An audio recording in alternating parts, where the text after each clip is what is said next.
नमस्कार दोस्तों, ocean network में आपका स्वागत है। मैं हूं ओमकार चौधरी। देखिए, इस समय अगर हम ग्लोबली घटनाक्रमों को देखें और उनसे कोई अंदाजा लगाने या कोई अर्थ निकालने का प्रयास करें, तो मुझे लगता है कि बहुत जल्दबाजी होगी, क्योंकि सब कुछ गड्ड-मड्ड सा हो गया है, ऐसा मेरा मानना है। ग्लोबल ऑर्डर बदल रहा है, जिसको कुछ ताकतें ठीक से स्वीकार कर नहीं पा रही हैं या ठीक तरीके से रीड नहीं कर पा रही हैं। जो कुछ हमने चीन में अभी होते हुए देखा है, पिछले 3-4 दिन के भीतर ही, जिस तरीके से वहाँ पर एससीओ समिट में भी 20-25 देशों का जमावड़ा, उसके बाद जो शी जिनपिंग ने एक शक्ति प्रदर्शन किया, जिसमें और अधिक देशों के राष्ट्र प्रमुखों का जमावड़ा हमें देखने को मिला। इसके क्या संदेश और संकेत हैं?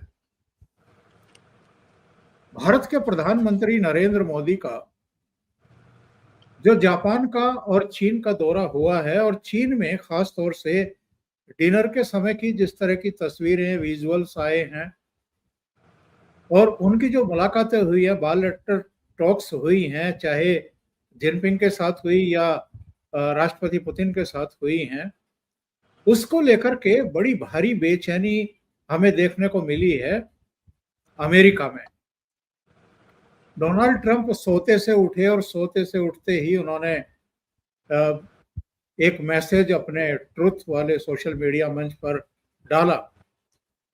उसको हम स्पष्टीकरण कहें, सफाई कहें, या अपने आप को एक प्रमाण पत्र देना, जस्टिफिकेशन करना, जो कुछ उन्होंने किया था, लेकिन अब उनके अपने देश के भीतर सवाल खड़े होने शुरू हो चुके हैं और एक साथ बहुत सारी चीजें चल रही हैं। तो ये जो एक उलझाव दिखाई दे रहा है, इसको सुलझाने का दायित्व क्यों ना हम एक ऐसे व्यक्ति के ऊपर डाल दें जो इन चीजों को बहुत बारीकी से देखते भी रहे हैं, समझते भी रहे हैं, उनकी व्याख्या भी करते रहे हैं। कर्नल अजय रैना साहब के साथ ही साहब के पास चलते हैं, उन्हीं से समझने की कोशिश करते हैं कि हो क्या रहा है और ऊंट एक्चुअल में किस करवट बैठने वाला है। तो सीधे जुड़ते हैं रैना साहब के साथ और उन्हीं से समझने की कोशिश करते हैं। अजय जी, बहुत स्वागत है आपका। नमस्कार। धन्यवाद धन्यवाद ओमकार जी। नमस्कार आपको, सभी देखने सुनने वालों को। हाँ अजय जी, एक तो ये गुत्थी सुलझाइए कि चाइना में जो कुछ हुआ और जो अभी पूरी दुनिया में चर्चा का विषय बना हुआ है, दो घटनाएं, एससीओ समिट और उसके बाद फिर एक सैन्य शक्ति प्रदर्शन भी और राष्ट्र प्रमुखों का जमावड़ा भी। बहुत सारे लोगों का कहना है कि शी जिनपिंग थोड़े से अंतर्ध्यान से थे, दिखाई नहीं दे रहे थे, लेकिन वापसी की है तो जरा दमदार तरीके से की है। ये ठीक है या कोई और मैसेज दे रहे हैं भारत, चीन और रूस मिल करके? थोड़ा सा इस पर रोशनी डालिए। बड़ा ही कहते हैं ना, जलेबी की तरह सीधा जलेबी की तरह सीधा मसला है ये। शुरू करते हैं भारत के साथ। तो हमारे प्रधानमंत्री जी जापान जाते हैं, फिर वो चाइना जाते हैं उसके मीटिंग के लिए, एससीओ के लिए। तो हमारे यहाँ बड़ी सेलिब्रेशन शुरू हो गई, ये हो गया। और उसमें देखिए, एक फाइन प्रिंट पढ़ने की थोड़ी ज़रूरत होती है। जापान जाना और उससे पहले हमारे विदेश मंत्री का क्वाड की फॉरेन मिनिस्टर की मीटिंग अटेंड करना, और फिर जापान एससीओ में जाने के बावजूद मिलिट्री परेड अटेंड नहीं करना।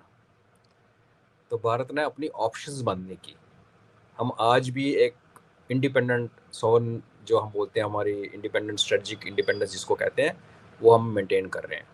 टाइम थोड़ा सा उतर पुतर का है, लेकिन इसमें बड़ी समझदारी वाली बात आप देखिए कि जो मिलिट्री परेड है चाइना की, जो जापान की हार के कमेमोरेट करती है, वो बेसिकली समय के साथ साथ एंटी वेस्ट हो गई हुई है। और ओपनली वो शक्ति प्रदर्शन जो होता है, वो अमेरिका की आंखों में आंखें डालने के लिए होता है।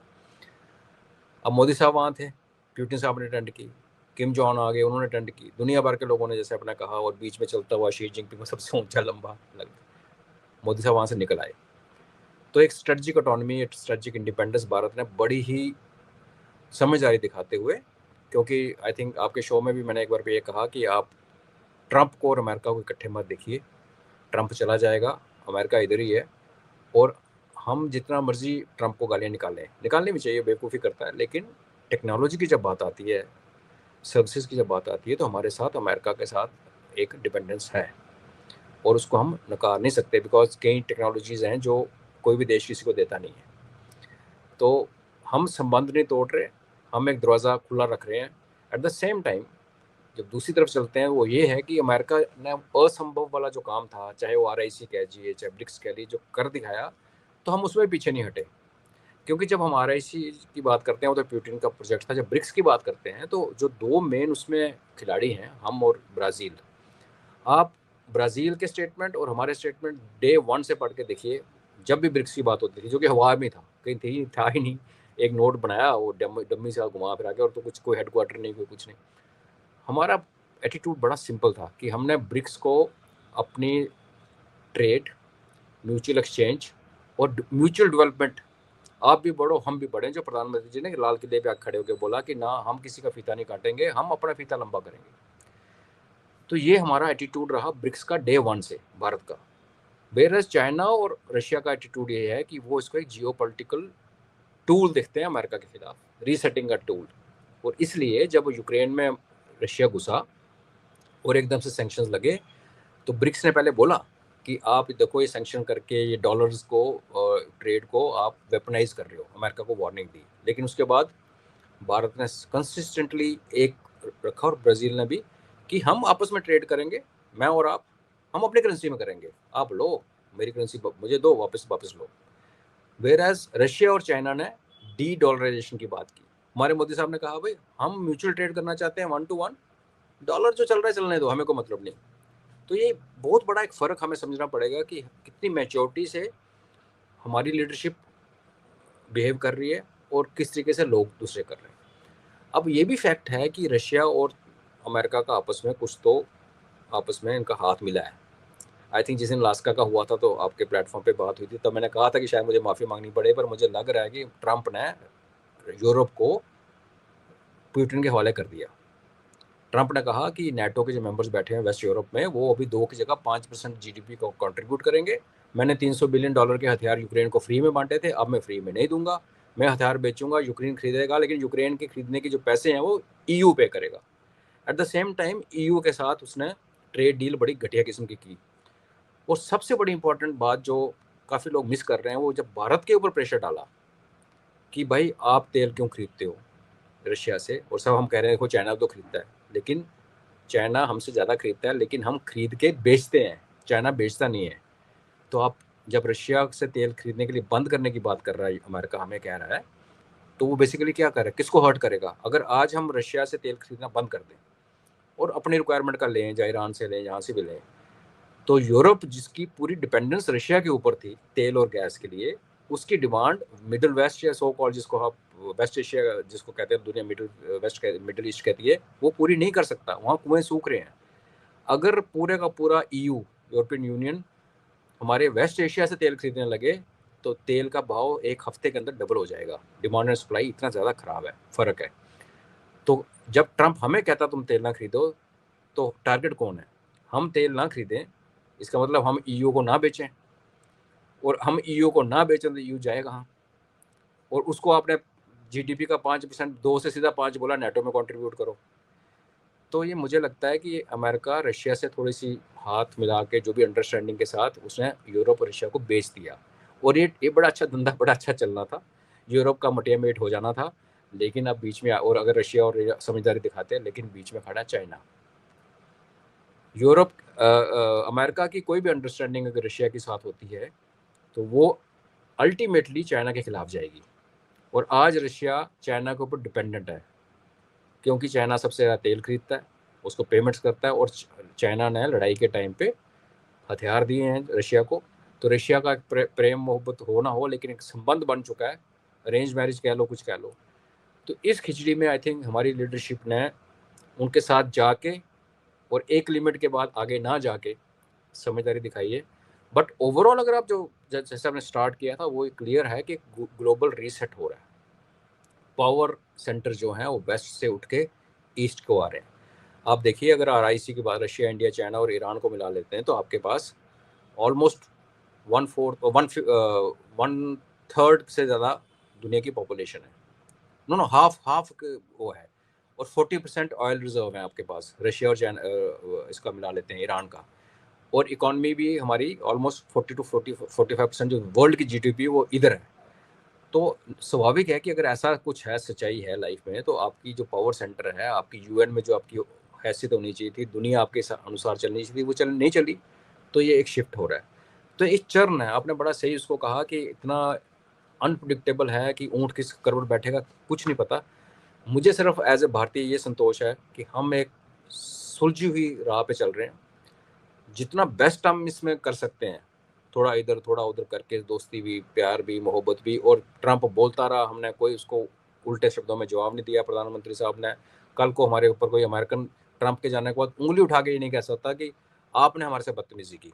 जैसे कि रशियन प्रेसिडेंट ने अमेरिका को कहा कि भारत एक बहुत बड़ा आर्थिक जायंट है, उसके खिलाफ ऐसी लैंग्वेज नहीं, तुम तो नहीं बोल सकते। तो वो जो जिम्मा भी होगा ना कल को ट्रंप के जाने के बाद, अगर अमेरिका हमारे साथ अमेंडमेंट या अमेंड करना चाहता है रिलेशनशिप, वो अमेरिकन के सिर के ऊपर ही ठीक रहा, उनको ही करना पड़े, उनको ही आगे की सॉरी बोलना पड़ेगा। हमने ऐसी कोई हरकतें नहीं की।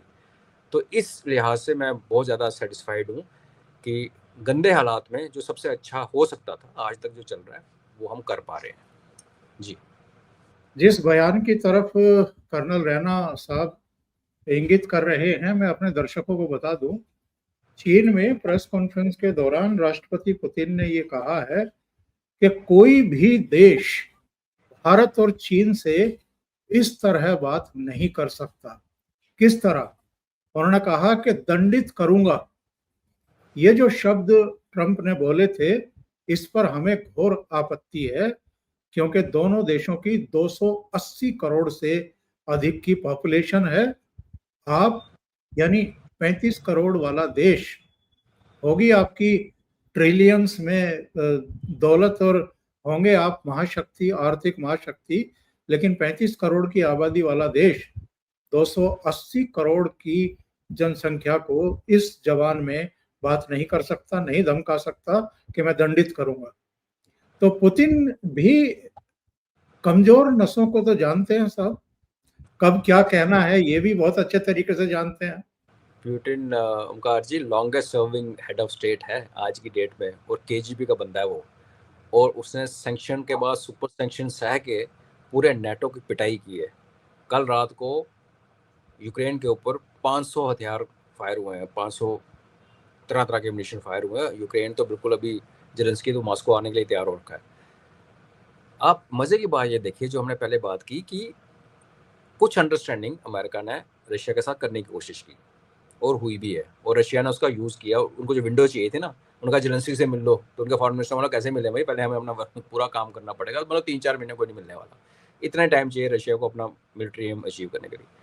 अमेरिका ने चाइना के साथ भी हमारे खिलाफ दोस्ती का एक, जिसको कहते हैं ना, एक ऑलिव ब्रांच बढ़ाई, बोला तुम 90 डेज और बढ़ा लो। अभी नवंबर तक हो गया उनके टैरिफ। तो हमारे ऊपर प्रेशर डाल रहा था ये सोच के कि चाइना सोचेगा ठीक है मेरी अंडरस्टैंडिंग है, अभी 90 दिन करके आगे चल रहा है। और रशिया को भी हमने यूरोप भेज दिया। तो मैं भारत को चिपता हूँ पहले, जिसका मैंने कहा कि एक रीज़न ये भी है कि वो EU को भी हिट करना चाहता। ट्रंप किसी का सगा नहीं है, उसको EU का भी अच्छा होना पसंद नहीं है, बिकॉज फ्रांस उसको आंखें दिखाता है, जर्मनी उसको आंखें दिखाता है। UK ने वो संधि कर रखी है यूक्रेन के साथ रेयर अर्थ पे, जिसपे ट्रंप के सपने पूरे रात को सपने आते हैं। वो ऑलरेडी संधि हो रखी है उनकी रेयर अर्थ पे, तो वो उनको सबक सिखाना चाहता है। मगर चाइना को इस बात में अप्रिशिएट करना पड़ेगा कि चाइना ने वो ऑलिव ब्रांच नहीं पकड़ी। चाइना के पास ऑप्शन थी कि आए हाथ मिला के फोटो खिंचा के। रशिया कितनी बार बोल चुका है ट्रंप कि चाइनीज प्रेसिडेंट बहुत अच्छे हैं, हमारे बहुत अच्छे रिलेशन हैं, मैं जाऊंगा चाइना, ये वो है। लेकिन उसको पता है कि आज मैं ब्रांच पकड़ूंगा शांति वाली, हाथ मिलाऊंगा, कल को ये हाथ काटेगा। क्योंकि अमेरिका का कॉम्पिटिटर, सीधा कॉम्पिटिटर जो है वो चाइना है। अमेरिका का फ्यूचर कॉम्पिटिटर हम है, मिलिट्री कॉम्पिटिटर रशिया है, लेकिन ओवरऑल जो बड़ी पावर जिसके पास मिलिट्री और इकोनॉमिक दोनों है, वो आज चाइना है। तो चाइना ने समझदारी दिखाते हुए ऑफेंसिव पे चला गया, बिकॉज जैसे ये हमारे ऊपर टैरिफ लगे, पहली बार चाइना से एक स्टेटमेंट आता है कि भारत के ऊपर टैरिफ है वो अनफेयर है। फिर जो एससीओ में जैसे आपने कहा जो चित्र बाहर निकल के आए, ये सब मैनेज होता है। जो मैं कई मजाक भी कर रहा था कि चाहे पुतिन साहब को शी जिनपिंग की और शी जिनपिंग को मोदी साहब की लैंग्वेज से समझ आ रही, जैसे वो हंस रहे थे फोटो के लिए, तो उसको देख के तो रात को पेट दर्द तो हुआ ट्रंप को। तो सुबह उठने ने कहा ना, आप कंस्पायर कर लो हमारे खिलाफ, ठीक है, जो भी इमोशनल बन रहा था वो। तो चाइना ने भी समझदारी दिखाई कि चाइना ने अमेरिका से दोस्ती करने के बजाय इस गठन को मजबूत करने के लिए कदम बढ़ाया। चाइना को हम नहीं कर सकते ट्रस्ट, सबको पता है, लेकिन आज हमारी भी यही समझदारी यही होगी कि हमने भी अगले 5-7 साल चाइना के साथ पीस बना के रखें। जो सब कॉन्टिनेंट में हमारी प्रॉब्लम्स हैं, जो बांग्लादेश में उत्पन्न हो रही है, पाकिस्तान के साथ चल रही है, पाकिस्तान के पीछे भी अमेरिका खड़ा है, यहाँ जो होना है, जो एक्सपेक्टेड है कि किसी दिन भी हो सकता है, उस इक्वेशन में अगर चाइना बाहर हो जाए, तो अभी आप इसको कंपेयर करके देखिए ऑपरेशन सिंदूर के पहले फेज में चाइना ने बढ़ चढ़ के पाकिस्तान का साथ दिया, बढ़ चढ़ के उनको इंटेलिजेंस, बढ़ चढ़ के उनके खबर तो ये भी आई थी कि उनके पायलट जहाज उड़ा रहे थे चाइनीज पाकिस्तान के अंदर। अब उस इक्वेशन से चाइना बाहर निकाल दीजिए, अमेरिका सिर्फ शोर मचा सकता है, ना तो उसके पास मिलिट्री कैपेबिलिटी है, ना उसके पास हिम्मत है कि पाकिस्तान के अंदर अपने ट्रुप्स भेजे हमसे लड़ने के लिए। और जो हमने करना है, वो जो मेरी असेसमेंट है एज एक्स आर्मी ऑफिसर जो सोल्जर, मैं आपको ये बताना चाहता हूँ कि इस बार हमने मस्जिद और मरकज़ों पर लड़ाई नहीं करना है। हमने जब ठोकने हैं तो मिलिट्री टारगेट, तो शायद हमें 6 या 7 घंटे का टाइम चाहिए, इससे पहले कि ट्रंप उठ के वॉशरूम से वापस आए, जैसे वो स्विमिंग पूल में नहा रहा था, शहबाज शरीफ पर कांड हो गया। तो इतने टाइम के लिए ना अमेरिका रिएक्ट कर सकता है, मगर जब ये होगा और चाइना बीच में नहीं आएगा, तो आप एडवांटेज देखिए कितना ज़्यादा है। उसके बदले में हमें 4-5-6 साल इसके साथ निभानी पड़ेगी, समझदारी दिखाते हुए, कॉशियस रह के।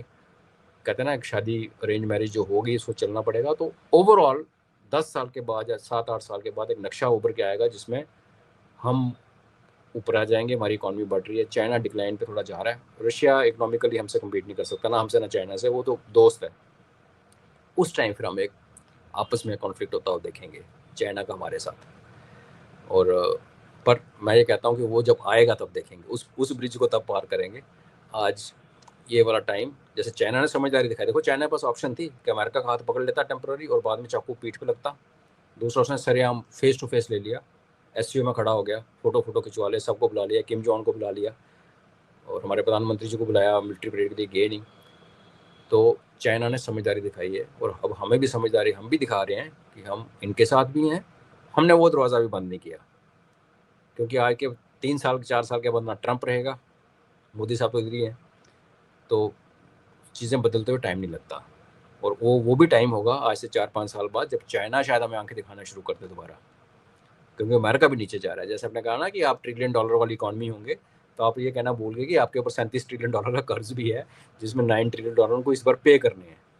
तो अमेरिका का भी किश्ती हिली हुई है। जी अजय जी, अगर भारत को 10 ट्रिलियन पर पहुंचना है या 15 ट्रिलियन पर पहुंचना है, क्योंकि पहले पायदान यही माने जा रहे हैं, तो इसके लिए जरूरी है कि भारत की जो सरहदें हैं वो थोड़ा शांत रहें।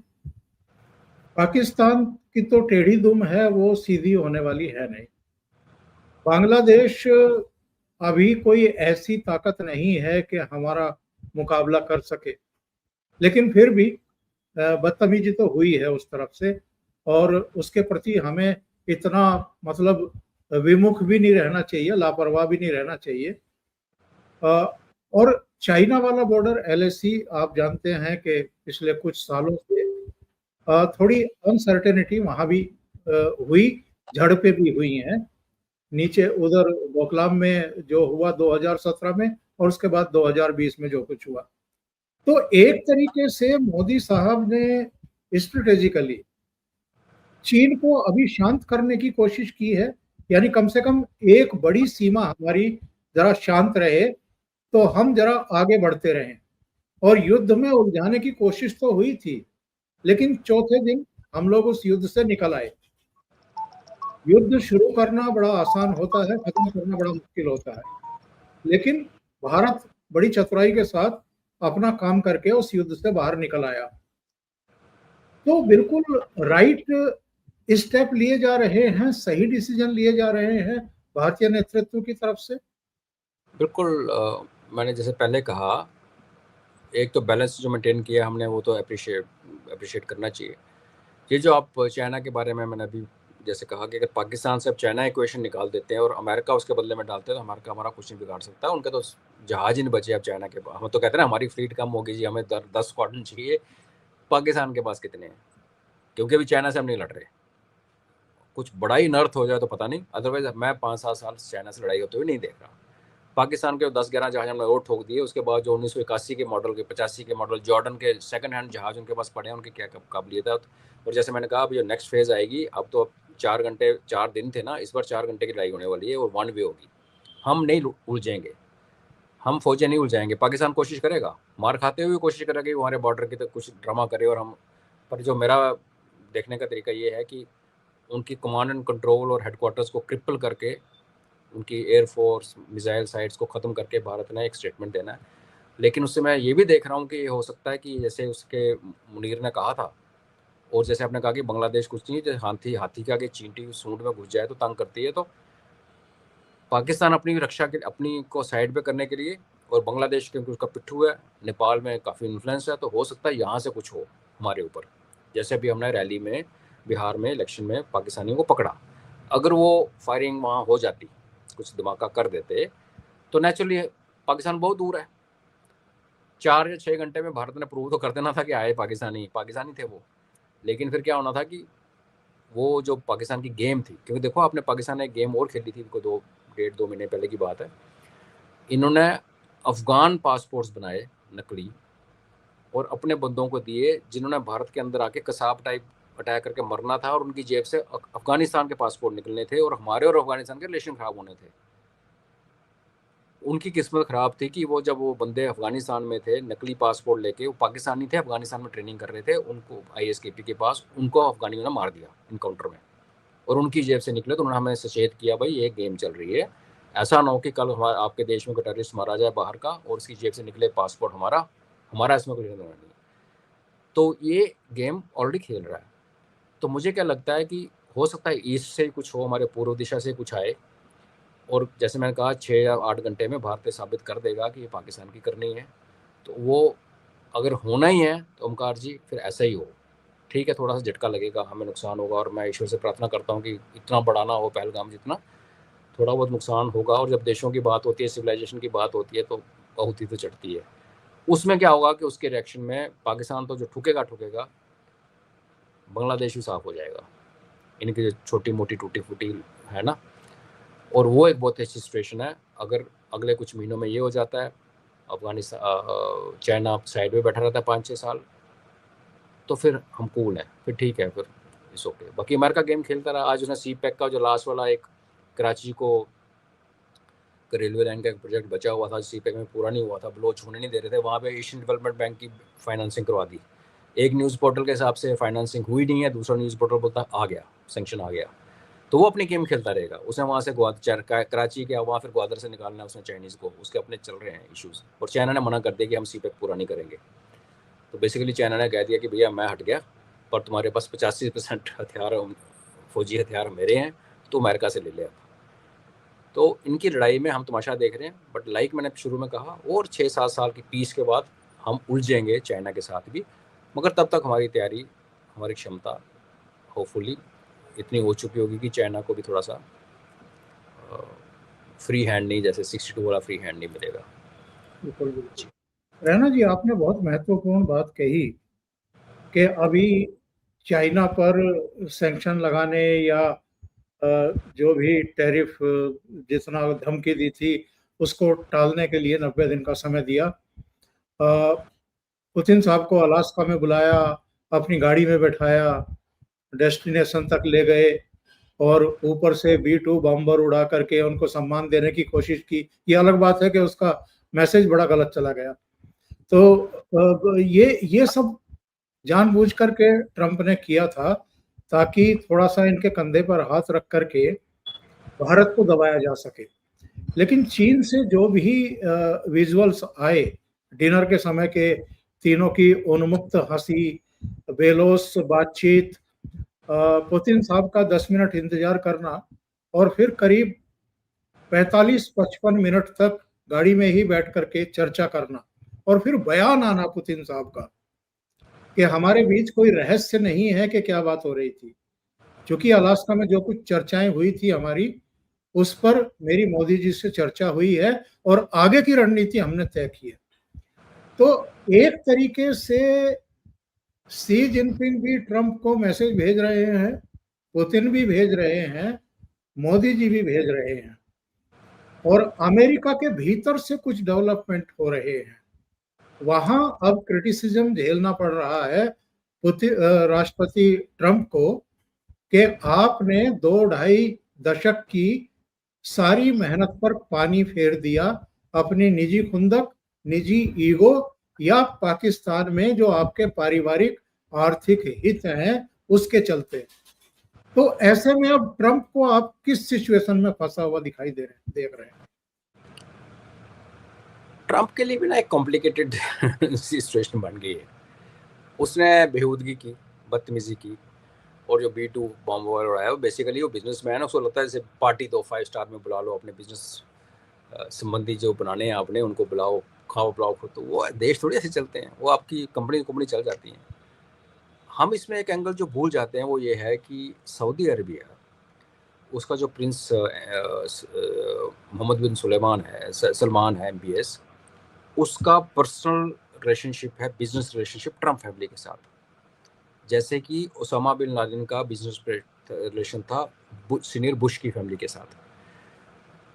अब जब भारत ने पूरे यूरोप को सप्लाई करना शुरू कर दिया और जाके नाइजीरिया, गाना, तरह तरह के देशों के साथ ऑयल की फ्यूचर सिक्योर करना शुरू कर दिया, तो एकदम से लगने लगा सऊदीज को कि उनका भी तख्ता हिल गया। बिकॉज आज तक तेल का बादशाह सऊदी अरबिया था। जैसे मैंने कहा, रशिया से चाइना ने तेल खरीदा ज़्यादा हमसे, लेकिन चाइना किसी को बेचता नहीं है। हमने एक अल्टरनेट सप्लाई लाइन क्रिएट कर दी। हमारी रिफाइनरी यहाँ पे अनलिमिटेड मात्रा में तेल आ रहा है, अनलिमिटेड मात्रा में उसको रिफाइन करके आगे अनलिमिटेड मात्रा में भेजी जा रही है। तो ये बहुत बड़ी धमकी लग गई सऊदीज को। टर्की का अपना एक इशू है हमारे साथ, उसको वैसे गजवाए हिंद करना है, नेटो का मेंबर भी है, कभी वो चाइना के, कभी वो रशिया की गोद में बैठ जाता है, कभी वो अमेरिका की गोद में बैठता है, कभी अमेरिका को आंखें दिखाता है। तो ट्रंप के सामने भी एक बड़ी अजीब सी, अगर आप देखें, हाँ मैं ये मानता हूँ कि डिप्लोमेटिक प्रोटोकॉल को वो फॉलो करके वो बड़ा कुछ कर सकता था। यही सैंक्शंस, यही सख्ती, यही समझौते पुतिन के साथ या शी जिनपिंग को 90 दिन टालना, ये वो प्यार मोहब्बत से हमसे भी बात कर सकता था। उसने बेवकूफ़ी ये की कि वो थोड़ा ज़्यादा ही ऐसी चीज़ें कर गया जो कि स्टेट्समैन नहीं करते। अदरवाइज देखो, उसकी भी कॉम्प्लिकेशन, यूक्रेन में फंसा हुआ था वो। जैसे हमें इकॉनमी पकड़ाई मनमोहन सिंह सरकार ने मोदी जी को, एक बीमारू इकॉनमी, वैसे वाली इकॉनमी, बीमारू इकॉनमी, और यूक्रेन के अंदर कमिटमेंट, इसराइल के अंदर फंसा हुआ उसको, और कब चाइना ताइवान में घुस जाए ये पता नहीं, और नेटो को जो मार पड़ रही है यूक्रेन में, तो उसकी भी थोड़ी कॉम्प्लिकेशन है, इतना आसान नहीं। और उसके ऊपर भी देखिए अमेरिका को डीप स्टेट ही चलाती है। बिकॉज डीप स्टेट का सिंपल फंडा है, आप हमारे तरीके से चलो, नहीं चलोगे आपको उड़ा दिया जाए। 4 प्रेसिडेंट जिस कंट्री में मार दिए और 5वें गोली चली और बच गया रेगन, तो आप समझ सकते हैं कि वहाँ के लोग ना, प्रेसिडेंट के दिमाग में हमेशा रहता है कि मैं कहीं एक लाइन क्रॉस करूँगा तो पता नहीं कल मैं वापस घर वापस आऊँगा कि नहीं आऊँगा। और ट्रंप जो कि बिलियनेयर है, वो क्यों अपनी जान गंवाना चाहेगा ऐसे वाले में।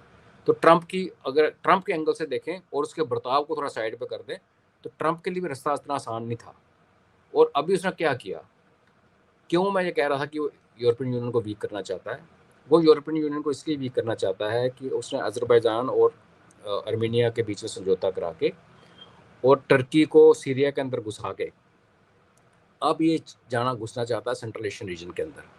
सेंट्रल एशियन रीजन बिकॉज वहाँ पे सबसे नंबर 2 दुनिया का गैस का भंडार है। और मगर वहाँ पे किसी ज़माने में वो रशियन बैकयार्ड बोला जाता था, आजकल उसको रशिया और चाइना का बैकयार्ड बोला जाता है। क्योंकि अगर आपने सीपेक बंद करा दिया, बर्मा में सीमेक बंद करा दिया, बांग्लादेश वाला जो प्लान कनेक्टिविटी हुई नहीं, तो चाइना के पास तेल खरीदने के सिर्फ 2 सोर्सेज बचते हैं, रशियन ऑयल जो पाइप से आता है और ईरानियन ऑयल जो कि पूरे घूम के सेंट्रल एशिया ट्रेन में से घूम के आता है, बिकॉज सीपेक तो बना नहीं। तो चाइना को थ्रॉटल करना और उसके बैकयार्ड में जाके चैलेंज करना, बिकॉज मिलिटरीली अमेरिका जितनी भी कोशिश कर ले, वो कजाकिस्तान, उज़्बेकिस्तान, तुर्कमेनिस्तान में कुछ नहीं कर सकता मिलिटरली।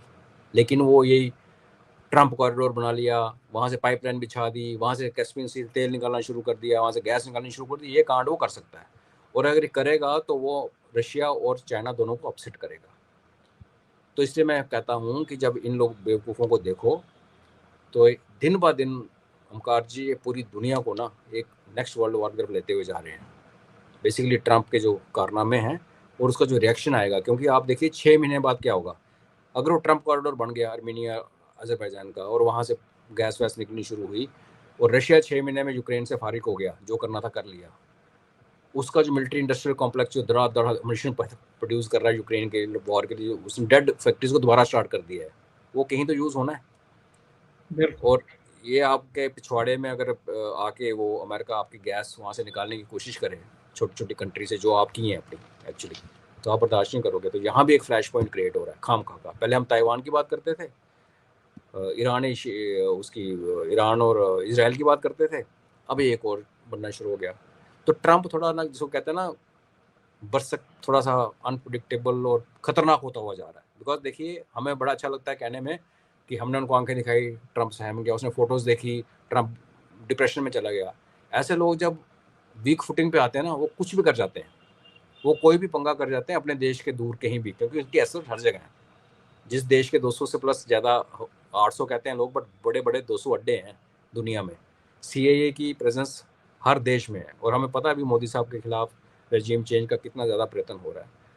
तो ये थोड़ा सा एक बड़ा ट्रिकी सा टाइम है, और इसका सारा उथल पुथल का श्रेय मैं ट्रंप को देता हूँ। और जब उस नज़र से देखता हूँ तो मुझे लगता है कि पुतिन, शी जिनपिंग और मोदी जी बहुत सेंसिबली चल रहे हैं, और एक अच्छा संकेत है हमारे लिए। आने वाले कुछ 2-4 साल उसके बाद देखेंगे। अजय जी, लास्ट में जरूर जानना चाहूंगा, भारत बांग्लादेश नहीं है, ये तो ट्रंप को भी पता होगा और बाकी ताकतों को भी पता है, लेकिन हमारे यहाँ कुछ लोग उछल रहे हैं, कुछ कुछ संकेत दे रहे हैं कि जी अगले 6 महीने में रिजिम चेंज हो जाएगी, मोदी जी की विदाई हो जाएगी। ये दुस्साहस, ये दम, ये गलतफहमी, क्या नाम दें इसको, ये कहाँ से पैदा हो रहा है, कहाँ से इनको दिखाई दे रहा है कि अगले 6 महीने में ये यहाँ रिजिम चेंज कर सकते हैं? विनाशकाली विपरीत बुद्धि। आप जब देखते हैं कि ट्रंप का एडवाइजर ये कहता है कि भारत में ब्राह्मणों ने सारा तेल पी लिया और प्रॉफिटिंग कर रहे हैं और दुनिया पैसे कमा रहे हैं, तो ये उनको, उसको किसी अमेरिकन को अगर पूछ के देखो आप ब्राह्मण कौन है, क्षत्रिय कौन, उसकी माँ बाप दादे किसी को नहीं पता। अनपढ़ कौम है, सिर्फ अंग्रेजी बोलती है। ब्रिटेन और अमेरिकन के है तो ब्रिटिश हैं सारे, फ़र्क ये है कि ब्रिटेन में पढ़ाई लिखाई का कल्चर है। अमेरिका की सारी यूनिवर्सिटीज़ में एशियंस और बाकी लोग पढ़ते हैं, इनके अपने बच्चे नहीं पढ़ते। ये डड है, दिमाग से पैदल, पर अंग्रेजी बोलते हैं, हमें लगता है गोरा स्किन है अंग्रेजी। तो इनको कुछ नहीं पता, हमारी हिस्ट्री का, केमिस्ट्री का कुछ नहीं पता। जब वहाँ का बंदा बैठ के हमारी टर्मिनोलॉजी यूज़ करता है, तो एक बात बड़ी क्लियर है कि ये बातें यहाँ से उसको फीड हुई हैं कि भाई हम यहाँ कास्ट सिस्टम बोल रहे हैं, हम यहाँ मराठा रिजर्वेशन की बात कर रहे हैं, तुम वहाँ ब्राह्मण लगा दो। क्योंकि सबसे ज़्यादा जो गालियाँ खाने के लिए आज जिनको बेचारों को रगड़ना, वो तो ब्राह्मण कम्युनिटी है, जो जिसको कहते हैं जो स्वर्ण जो भी है। तो ये आपने बिल्कुल सही कहा कि ये जो हो रहा है, ये आज से नहीं हो रहा। 2024 के इलेक्शंस में भी इन्होंने कोशिश की, और आप देखें अब ट्रंप ने जो हमारे खिलाफ चेंज किया, ये पाकिस्तान के ऊपर अटैक करने के बाद सामने आया। लेकिन जी। फरवरी में जब मोदी साहब गए थे, तो ट्रंप तब भी बड़ा वो प्रेस कॉन्फ्रेंस में कुछ ज़्यादा खुश नहीं था, क्योंकि इनका ख्वाब था अमेरिका का, जब देखा अमेरिका लगभग कि मोदी साहब जून 2024 में इलेक्शन हार जाएंगे, कोई और गवर्नमेंट बनाएगा, फिर हम इसको भारत को चाइना के साथ लड़ाएंगे, तबाह करवाएंगे और अपना काम निकालेंगे। वो हो नहीं पाया। उल्टा इंडिया ने चाइना के साथ जून के बाद हाथ मिला लिया और बॉर्डर से फौजें पीछे कर ली। तो ये सारी चीज़ें जो है वो ट्रंप को बड़ा अपसेट कर गई हैं, और वो उसकी जो फ्रस्ट्रेशन अभी वो क्लियरली हमें दिख रही है सब, जो भी जहाँ भी हम लोग बैठे हैं, और जो ये अच्छा संकेत नहीं है, दुनिया के लिए अच्छा संकेत नहीं है। बाकी कल क्या होता है आप देखेंगे। तो ये जो ब्राह्मणवाद की बातें हो रही हैं, और हमारे यहाँ वोट चोरी की बातें हो रही हैं, कोई मराठा रिजर्वेशन वाला खड़ा हो गया, कभी ये कास्ट हो गया, ये बातें जो हो रही हैं, ये बिल्कुल रजीम चेंज की अटेम्प्ट्स की जा रही हैं। हमें पता कि यहाँ रजीम चेंज कर नहीं पाएंगे, 2024 में नहीं कर पाए तो अब क्या करेंगे, थोड़ा गंद खेल लेंगे, किसी पार्टी को तोड़ने की कोशिश करेंगे, बट फिर हम अपने मोटा भाई के ऊपर भी ट्रस्ट करना चाहिए कि उनको भी चेस खेलनी आती है, तो ये ना हो कि INDA ही टूट जाए, वो भी एक पॉसिबिलिटी है। बट हाँ, जब आपके पास चीफ मिनिस्टर ममता बनर्जी जैसे हैं देश के अंदर, आपके पास स्टैलिन जैसे हैं, आपके पास भगवत मान है, जहाँ पे पंजाब में फ्लड्स आ रखे हैं, फौज लगी हुई है, NDRF लगी हुई है, और वहाँ पे दूर दूर के गांव में NDRF वालों को भगाया जा रहा है, और लोकल लड़के जो खालिस्तानी आइडियोलॉजी को करते हैं वो रिलीफ लेके गांव गांव जा रहे हैं, कह रहे हैं देखो कोई नहीं आया तुम्हें बचाने के लिए। और जो NDRF वाले हथियार लेके तो जाते नहीं बेचारे, उनको धमका के भगा देते हैं, और NDRF में लोकल भी बड़े होते हैं। और जहाँ पे आर्मी नहीं सामने आई, कैंट से बाहर नहीं निकली, उसके प्रोपेगेंडा चल रहा था, फौज बाहर नहीं आई, तो अब कौन उनको पूछे कि फौज तब बाहर आएगी जब आपकी स्टेट उसको रिक्वेस्ट करेगी, रिटर्न रिक्वेस्ट देगी MOD को, तब फौज बाहर आएगी। तो जब ऐसे चीफ मिनिस्टर आपके सेंसिटिव स्टेट्स में बैठे हुए हैं, तो एक खतरा रिजीम चेंज हो ना हो, एक गदर मचने का खतरा हमारे सिर पे है। मैं एक्चुअली, मेरे मुंह में मतलब ये बात कभी सच ना हो, मैं तो ये कहता हूँ, मगर मुझे लगता है कि कोई ना कोई यहाँ खून खराबा होगा आने वाले दिनों में, क्योंकि जैसे आपने कहा टेढ़ी दुम है पाकिस्तान, और वो पाकिस्तान CIA का पिट्ठू बना हुआ है आज की डेट में, तो एक गदर करने की पूरी कोशिश करेंगे। बस हम महादेव से प्रार्थना कर सकते हैं कि ठीक ही रहे। जी, भविष्य के संकेत देने के लिए और कई महत्वपूर्ण मुद्दों पर चर्चा करने के लिए थैंक यू सो मच। आप जुड़े, आपने इतना समय निकाला, थैंक यू सो धन्यवाद, धन्यवाद, जय हिंद। जय